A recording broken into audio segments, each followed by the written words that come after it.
Hi, this is Nick. Welcome to ISG, where we talk all things real estate in the Czech Republic. Today we're going to do the review for April 2024.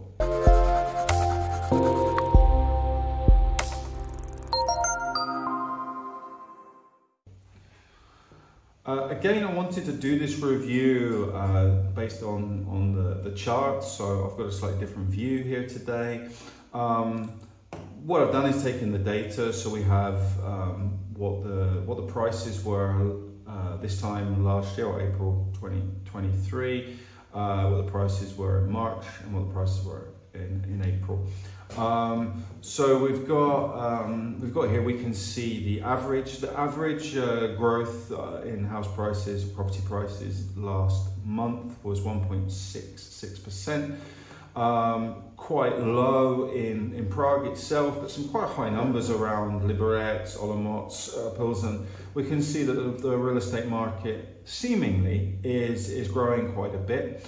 Now I must add that the volumes are very low, and that's something we don't have the data here for, but you know, there's if you're working in the industry, you see this quite a bit.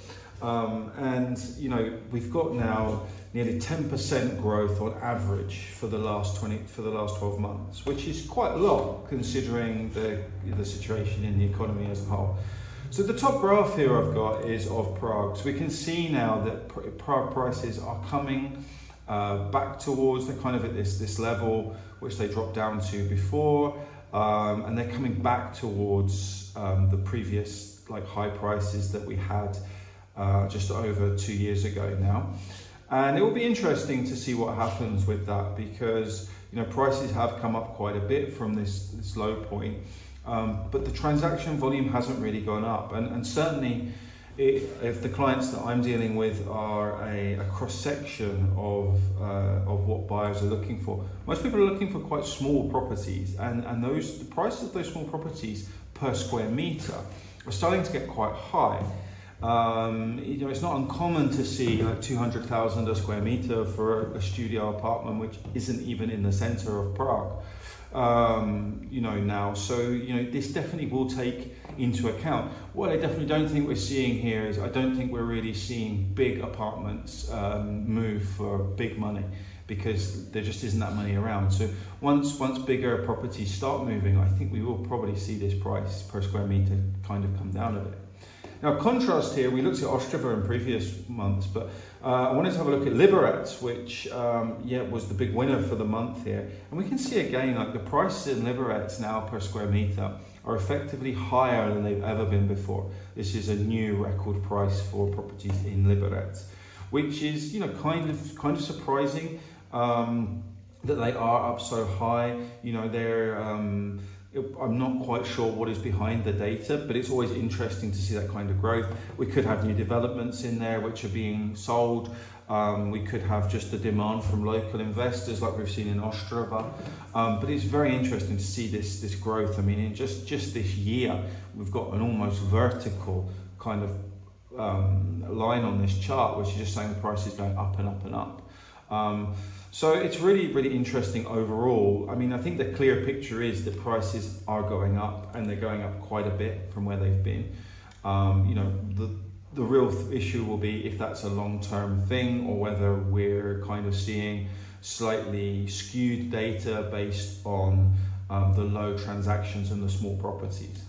If we look at rentals, kind of similar situation. You know, across the whole country, rents are up around 8% overall. And to be honest, this is affecting all properties, not just small or big or whatever, but you know, this is generally all properties, as we're seeing that the rents are going up quite a bit. And I've got, you know, Prague is actually here one of the bigger numbers that we see for the year. Okay, it's down a little bit in the last month, but you know, you can see here from the graph with Prague, it's pretty much just going up and up and up. There's little pauses, little changes, but really the move is quite significant. You know, there's a lot of pressure on the housing market. People struggle to find apartments, at least quality apartments that they can live in, that families can live in, or individuals that are coming here. So it's kind of no surprise, because Prague is the big pull, and it's where a lot of people, it's where their first move is within the country. Now, if we look at Pardubice, for example, Again, if it's sort of kind of similar to the last graph we just saw, it's kind of a vertical line. You know, if we look at from November last year through to now, we're looking around about, you know, a sort of 20% growth just in that period of time. You know, 29.7 for the year. It's quite a large number. And it'll be interesting to know what's causing that effect, whether it's just that landlords are putting prices up. But it's, you know, it's kind of, the thing is, what's strange is the two charts going together, because we're seeing that people are having to pay more for their rent. So those same people are struggling more and more to save money for mortgages or for buying property. So it's interesting that they're going up side by side. It kind of shows that they're not like for like properties that you're looking at here. And the last one is just about mortgages. Mortgages have dipped down. We had that larger dip when the interest rates were reduced, and we can see now this is more like the banks doing, of pulling the interest rates down. We're still at an average of around 5.5.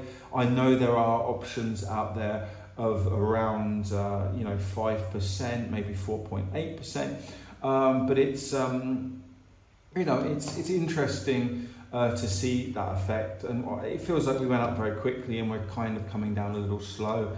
I think until the interest rate kind of get in the 4-ish kind of area, then that will be when the market really starts to move properly. So thanks very much for watching. See you guys again soon. Take care. Bye bye.